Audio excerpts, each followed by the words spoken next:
All right, now this is something that I've never seen anybody else really do, but it's something my father used to always do. I'm gonna be honest with you, I don't do it every time, but it does make a difference. It takes a little longer in this process. So instead of just putting the tomato paste in the sauce while it's cooking to thicken it, he would always take the tomato sauce and put it in a little olive oil in a saute pan and cook it and work it and keep moving it until it like got it darker and more, I would say thicker, but what you're really trying to accomplish is having it cooked down taste. Because that's basically what we're doing with this sauce. We're cooking it down over several hours to get more of a darker looking sauce because it has a much better taste the longer it's cooked. Like I said, I won't even put the meat in for a few hours because it's got to get darker before I do it. Because if we put the meat in now, by the time the sauce has reached its proper color and the point it's done, the meat will be falling apart. It'll almost be like string meat in it. And I like my meat cut up in chunks to still have a little bit of consistency, but you can cut them with a fork easy. So we're gonna go ahead and cook down the tomato paste in a little olive oil and keep working it. I'll show you what I'm talking about once I get to the stove. But again, if you're in a hurry and you don't have the patience for it, you can take and just put the tomato paste in the sauce. But doing this little extra step will make a difference, you'll see. And I'm going to put the saute pan on a little above medium. Let's go a little higher than just regular medium. When we give it a chance to heat up, I'm going to say, and then I'm going to put probably about a tablespoon, if not 2 tablespoons of oil in it. And as we're cooking it, we'll probably end up having to add some more olive oil to the tomato paste because it'll incorporate with it. And like I said, it's definitely going to make a difference in it, so it's worth doing. But here's what the sauce kind of looks like right now at this point with all the other ingredients that we put in. It has a darker tint to it from the bouillon, the beef bouillon, and the color of the wine in it, and the olive oil. So, like I said, we're going to let that cook down for a good bit of time.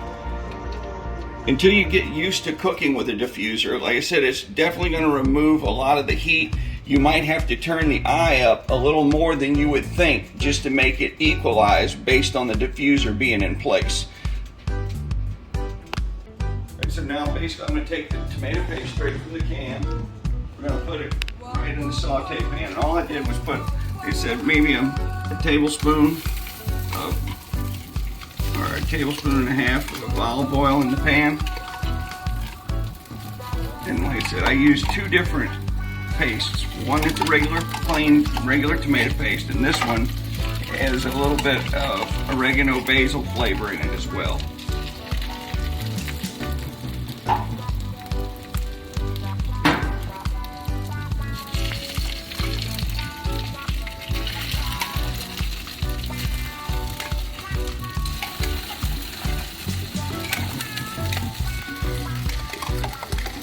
Now this is not to say that I might end up, I'm not agreeing that I'm going to use all of this tomato paste. I'm going to use just what I need. Because when I add the meat into it, it's definitely going to water the sauce down, cooking the meat down. Because the meat has a lot of hydration to it, which will make your sauce watery. So you got to have the tomato paste. You're taking the tomatoes to begin with, and you also have to have tomato paste once you add the meat, because the meat, like I say, is going to water the sauce down as well once the meat's cooking down. And I use a non-stick pan. It works much better than a regular fry pan for doing the tomato paste. And if you have non-stick pans, make sure you use either wooden spoons or something soft like this. Don't ever use a metal utensil in your non-stick pan because you're just going to remove it and you'll be eating Teflon. You don't want to do that.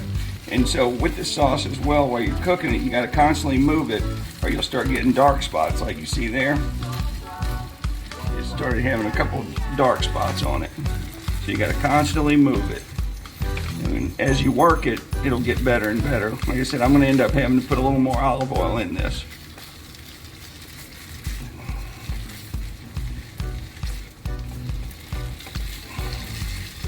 This is a lot more work. Like I said, you'll see what I'm talking about if you go this method opposed to just putting the paste in the sauce. Like I said, you can do that, but this will give it a little extra flavor. And again, I promise you, I don't do it every time either, but I figured once I was showing you the recipe, I'd give you the full effect. When you're doing it as well, you don't want to leave it for any long period of time because it will scorch and burn. I'm going to turn the fire down just a little bit as well. As you can see, the paste is starting to get a little darker.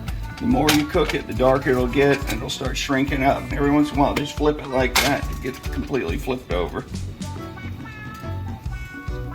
And like I said, if you're going to go ahead and do it, you might as well put the time in and cook it down right. You want to get it a little darker than this, but you can see how it's getting a little more thick, a little more stiff, and the tint of it is getting darker. That's what you're trying to get, because your sauce, in this particular sauce, it's cooked for a long period of time to get, like I said, take note of what your sauce looks like now until when I tell you when it's done, you'll see a difference in the color. This is more like a light orange. It'll be more dark, deep red when it's done. And time is the only thing that's going to do that. I wish you could smell this. It's got such a great smell. Definitely reminds me of my childhood. They said if I could even give you a close understanding of what all my friends that I grew up with, when they all loved my father's cooking, and they would always run to the house whenever, ask me what we were having for dinner. And my dad, and he's like me, he wanted to feed everybody. He really did. Food was a cornerstone in his life, and he loved to feed people. He loved to cook, and he loved people to eat his cooking. And I've grown up the same way. I love cooking for people. I've got triplets and all their friends and 2 older children. All their friends used to always come to the house. Our house was the hub for everybody to hang out, and I'd feed them all. People used to ask me how it was like a madhouse at our house, having triplets and 2 older teenagers. People used to ask me what kind of madhouse we had. I tried to explain to people, it's almost like, imagine having a sleepover party where they brought their friends over. That was every day in our house. It was like a sleepover all the time in our house. And even as time goes on, the kids that's gotten older, now they still always love to come by and see what I'm cooking to see if they can get in on it.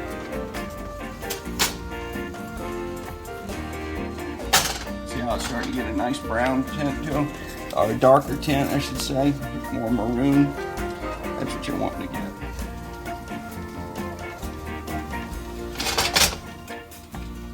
As you can see, the sauce is getting dark, or the paste, I should say, is getting darker and darker. It's getting stiffer and stiffer. That's what you're wanting. I said it might not make sense right now, but when you see the color of the tomato sauce when it's complete, it has a deep, darker tint to it. And this kind of helps that come along to get further advanced. Cooking, of course, is the only thing that's going to get it there, but this kind of helps that, getting the sauce to that flavor of being cooked for over a long period of time.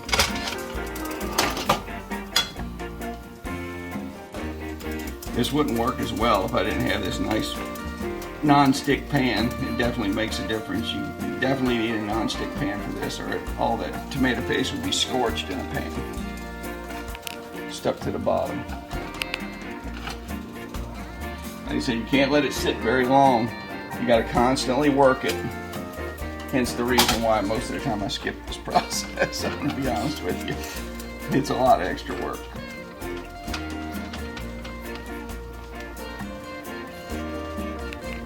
Alright, the sauce is, or the paste is about getting where it needs to be. It's getting pretty stiff. It's got a nice deep tint to it. And we're going to go ahead and call it at this point. It took probably about 15 minutes, maybe. I would say 15 plus minutes to get it to this stage, and it's constant working it. So now we're going to go ahead and take and throw some of it in the actual tomato paste, or tomato sauce. I'm not going to throw it all in there. You know what? I'm going to end up throwing that on myself if I'm not careful.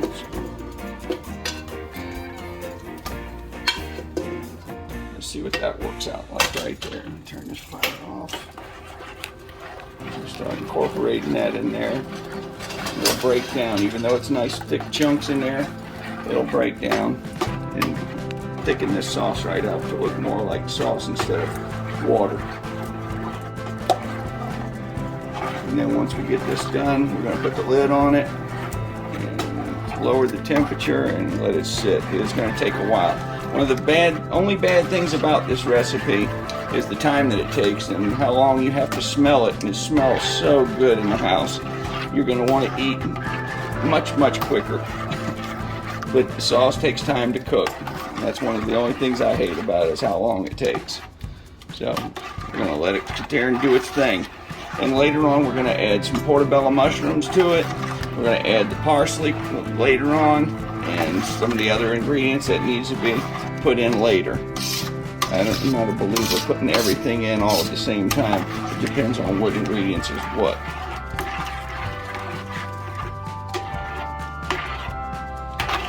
Alright, after looking at it, I'm going to go ahead and add the rest of the tomato paste to it.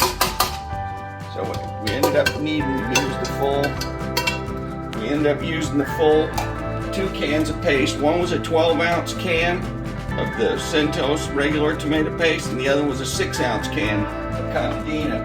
But the only reason I picked that one is because it had the oregano and basil and other stuff added to the paste, just to give it a little additional flavor. So we didn't incorporate all the paste into it. So like I said, now we're going to put the lid on it and let it do its thing.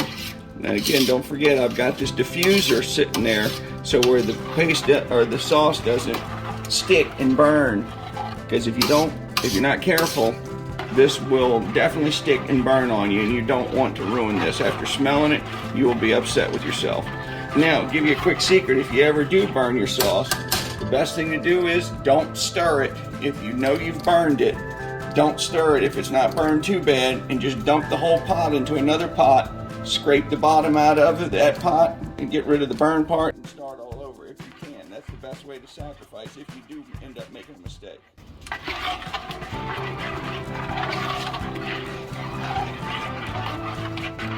Alright, we'll let that sit. This is going to be about 3 hours into the sauce cooking. I want you to take a look at what it looks like now. Like I said, it's a long time to cook this sauce. It takes a good bit of time. Like I said, I've turned the fire down. It's to a little above low. It's about halfway between low and medium, but more to low, I should say, because I don't want it to burn or stick. That's why I'm using the diffuser.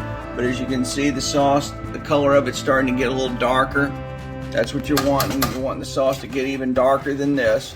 And the only way to get there is just cooking it over time. So we're going to let it keep cooking longer than this, and then we're going to put the meat in a little while later, a few hours later.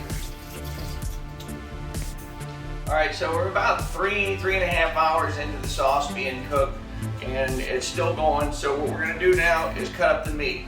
This is basically, like I said, I bought a whole tenderloin. This is not top quality beef. This is just regular grass-fed beef. On a normal sense, if you were to cut it up as steaks, it probably would be okay, seeing that it's still tenderloin. But as far as tenderloin goes, this is not a top quality piece. But this will work great in braising it in tomato sauce, so that's why I choose it. I've done it many times. You can do it with rump roast or even the worst cut of meat, the toughest cut of meat. Once it's braised down for 3.5 hours, it's going to fall apart. But this piece of meat, I don't tend to cook it as much as I do, say, like a piece of rump, and the texture and the taste is so much better. So like I said, it's not something that will be top quality, but for a tomato sauce, this is actually better what you would normally use. So what I'm going to do is I'm going to try to remove some of this extra like silver side stuff. I'm not going to get too crazy with it because you don't have to. It's all being cooked down in sauce. It's all going to fall apart and like so tender you can cut it with a fork. You won't have to use a knife or anything in it. And what I do is I cut it into chunks to where it's pieces in. When you serve it on a plate, it'll have nice chunk pieces on it. If you go too small with it, it'll fall apart. If you go too big with it, then it's too much to have per people per plate. So like I said, you'll see what I'm talking about. There's a method to my madness. So like I said, at this point, I'm just going to kind of clean it up a little bit, remove some of the silver side stuff, and just gristle and crap you don't want. And you don't have to get too particular with it, again, because like I said, it's just being cut up and put in a sauce.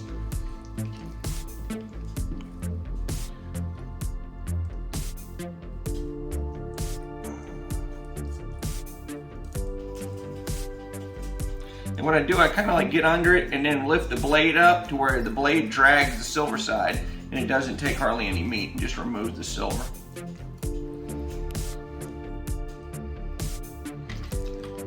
All right, that's probably good enough for the likes of it. And so I'm gonna go ahead and move it over to my cutting board so I don't ruin my knife cutting on this metal. And I'm just gonna put chunks out.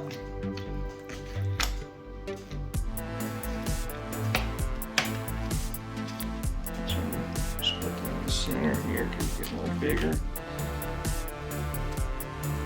Like that's what you're looking for, just chunks like that.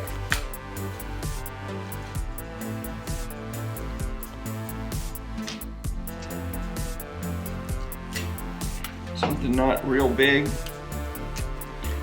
but once it's cooked down in the sauce, it's going to get smaller.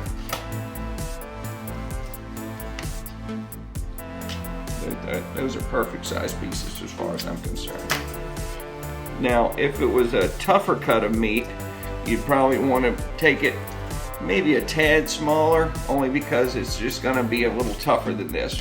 If you go much smaller than this, with this type of cut of meat, it's just going to disintegrate once it gets braised.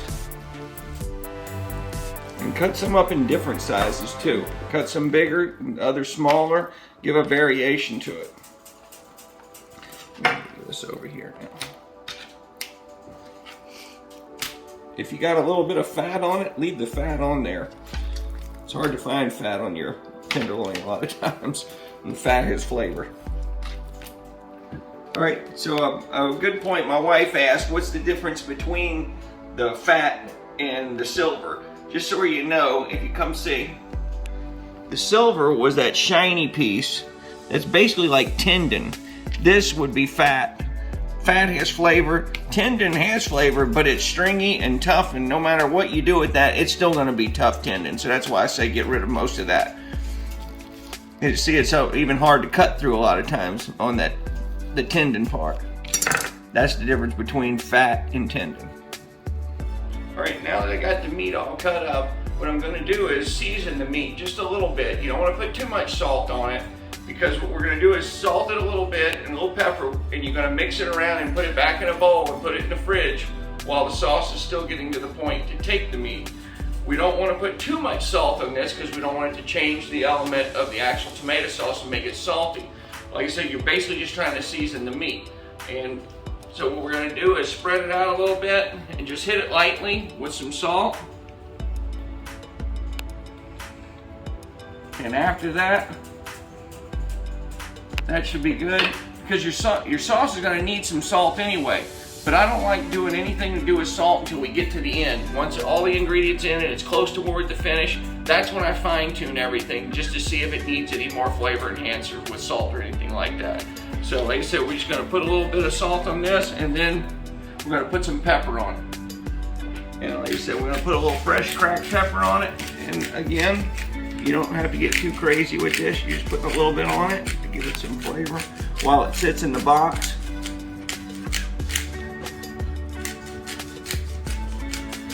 Like I said, your sauce is not ready to take the meat yet.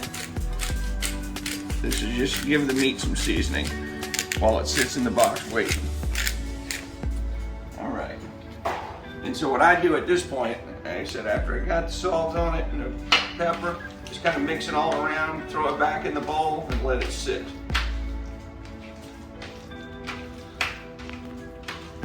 I said normally, if I was salting meat for anything like steak or anything, I would use a lot more salt and seasonings on it. But the sauce is going to have so much flavor, it's not going to need it. I mean, you could actually put this in without even salting it, and it would probably still have a good flavor.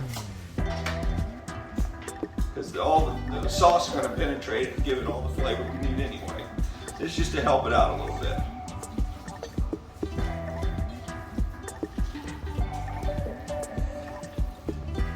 Alright. This is going to go back in the refrigerator covered until we're ready to throw the meat on. Also, I wanted to state, if you are going to use rump roast or a tough meat or something like that, anything that's not tenderloin, you would probably already let it cook and braise down longer, because something like a rump roast it can take a lot longer cooking for it to tenderize and stuff like this. This, if you cook it too long, it's going to just fall apart. And we want to have some consistency in our chunks when we pour it on our plate, when we ladle it over our pasta. So, like I said, with tenderloin, I just don't cook it as long as I would say rump or other tougher meat. Alright, at this point, we're going to go ahead and add a little sugar to the sauce. Basically, the reason is if you cook tomato sauce straight from tomatoes, the acidity needs to be cut down a little bit. If you don't, it's going to be a little harsh to eat. So what we're going to do is we're going to start out with just like a teaspoon of it, and we're going to test it from there. I don't want to say, oh, this is exactly the amount we're going to use or know it. Again, like I said, I don't really use measurements, but we're going to start out with a teaspoon. What you don't want to do, you don't want to put too much sugar in there. You don't want the sauce to taste sweet. This is strictly just to cut down the acidity of the tomatoes. So we're going to start with a teaspoon. And then what we're going to do is let that cook. We're going to mix it and let that sit for a little while. And then I will test it again, probably within 30 minutes or so. This could have been added originally. I just didn't put it in there. I usually put it in a little later in the time, at the end, toward the end of the tomato sauce, like when I do the sugar part, salt part, I should say. So normally, like I said, I wait closer toward the end, but I just figured we'll go ahead and get it done now. And we'll let this sit for the sugar to melt totally to get a real feel for if it did everything it's supposed to do. So let that sit for a little while and we'll test it. Alright, while we're waiting for the sauce to continue to cook, we still haven't put the meat in. I'm going to go ahead and get the mushrooms prepped and cleaned up. If you're not familiar with mushrooms and how to clean them, basically what I do is I take and cut the very end off right here close by the end, sacrifice just a little bit, and then you have to wash them. If you see all this around them, that's soil and manure and stuff like that that you don't want to eat. So what I always do is I cut the end off and I wash them and rinse them off really good and make sure everything's off of them, and I dry them off with a paper towel. So that's what I'm going to go ahead and do over here. Like I said, I cut the end of it off just a little bit to sacrifice some, and then I take and start rinsing it. Get off all the little particles of soil and manure or whatever it is they're grown in. Just make sure they're nice and clean. And then I set them over on a paper towel while they're drying. There always seems to be more stuff stuck around the underside of it. And I set them over there, and when they're all done, I kind of dry them off a little bit, because you want to get as much water off of them as possible. They're going to release so much water in the sauce. This is also why you had to use so much tomato sauce. Once you add the beef and this in here, I'm sorry, add so much tomato paste, is because once you add the beef and these mushrooms, the hydration that comes off of them will make your sauce watery. See what I'm talking about? The dirt and manure that's on the end of this thing, just cut it right off and then rinse all this. So it's going to take me a little while to get all these prepped, and these I will put in toward the end. They're going to shrink down and cook down, so I don't want them to be disintegrated down to nothing. So if I put them in now, while the sauce cooks for so long, they will basically disappear in there. And I'd rather have some consistency to them with a little bit of mushrooms that you can find, I should say. Because like I said, if you was to cook these from the beginning, they would basically disappear and just fall all apart. You wouldn't even find any whole piece of mushrooms, period. So they go in toward the end. So this will take me a while, and I'll cut them up after this. We'll start back once I start cutting them up, and I'll show you what size I put them.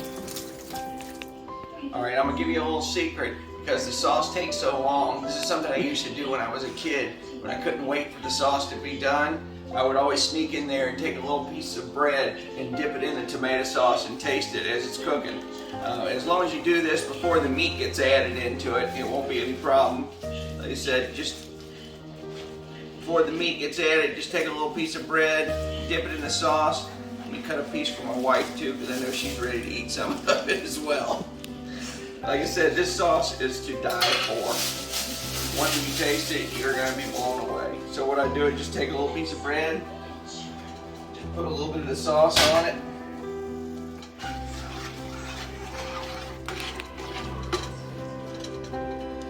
Just eat a little bit of tomato sauce and bread.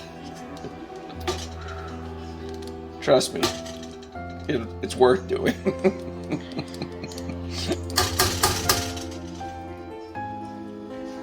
Just as a sample.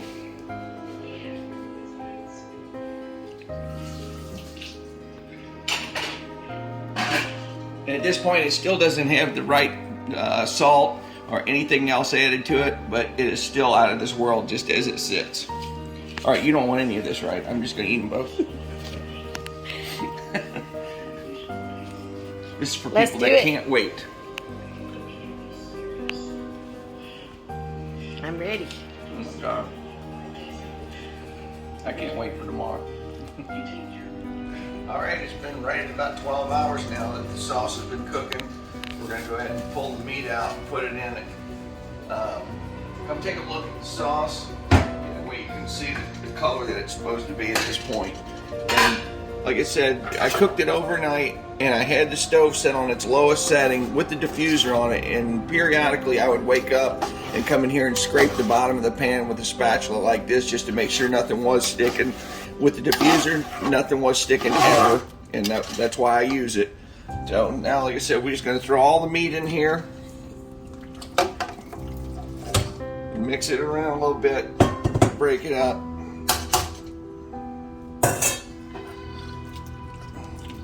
One big solid mass of meat. And let this cook now for at least 2.5 to 3 hours.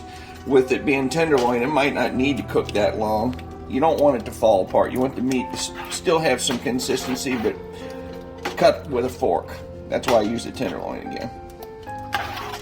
And then we're going to put our mushrooms in here shortly. We're going to let this cook for a little bit, and then I'm going to put all the mushrooms in.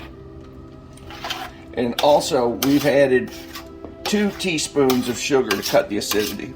We originally put 1 in, but now we have 2 in there, and it seemed to be good right there. But you're going to have to test yours to make sure what works for you. All right, so we'll come back and check this here in a little bit. All right, once you got the meat in, we're going to raise the fire back up, or the temperature. We're going to put it between low and medium. We want to have a little more cooking at this point, and then right after that, go ahead and put your lid back on and let it start cooking for a little while. So this is basically the part where you're going to be braising the beef. Also, I wanted to say, after I had it cooked for the 12 hours, the sauce was never actually boiling or bubbling up or anything like that. That's why I used the diffuser on such a low setting to leave it. After a while, you don't even see the sauce boiling. It's cooking though, but it's not boiling up or anything like that. If you have it where yours is boiling, you need to keep turning it down if you can. Try to keep it from boiling. If it is, maybe you won't cook yours for 12 hours. You might only go like 10 or 8 hours or something like that. So everybody's different stoves. If you're using gas, it might work a little different. So keep that in mind. All right, so now what we're gonna do, we're gonna go ahead and cut up the mushrooms, get them ready to go in the sauce. And basically all you're gonna do is just slice them up. And there's no real particular thing to do with these. You just want to get them put in the pot. So what I'm going to do is just slice them up a little bit, and I'm going to saute them in a pan with a little butter to remove some of the moisture, because if you throw these whole mushrooms in there, I mean, you can throw the whole mushroom in the pot, but it's probably going to create a lot of water. It's going to water your sauce down, and you'll probably end up having to put some more tomato paste in it. If your sauce ever gets any more watered down or doesn't seem like it's thick as it should be, you're just going to need to put more tomato paste in it.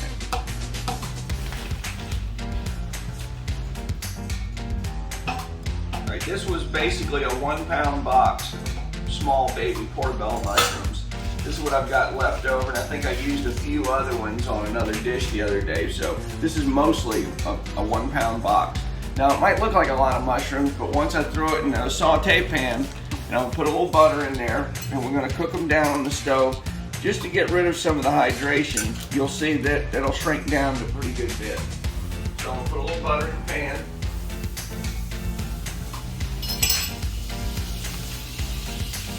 Then I'm going to throw my mushrooms on.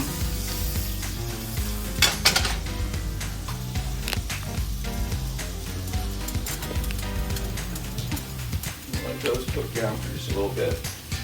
And see what, once they reduce, because that's basically all I'm really trying to do here, is reduce some of the moisture that's inside of these mushrooms.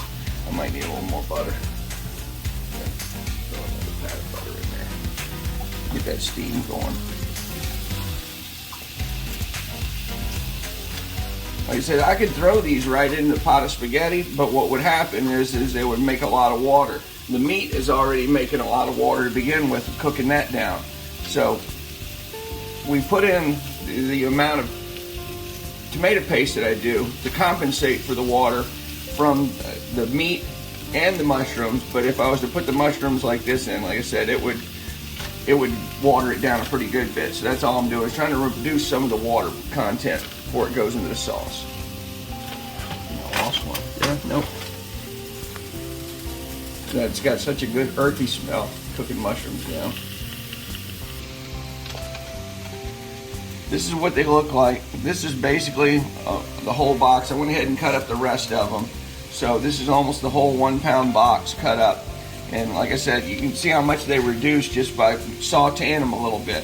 If I'd have thrown them straight in the pot, that would have just made so much water and watered the sauce down. They said it's not going to hurt it, and if you ever do, just add more tomato paste. But we're going to cook them just for a few more seconds, and we're going to throw them in the pot. And then I'm going to grate up some fresh Romano cheese to throw in the pot. And this sauce is already out of this world.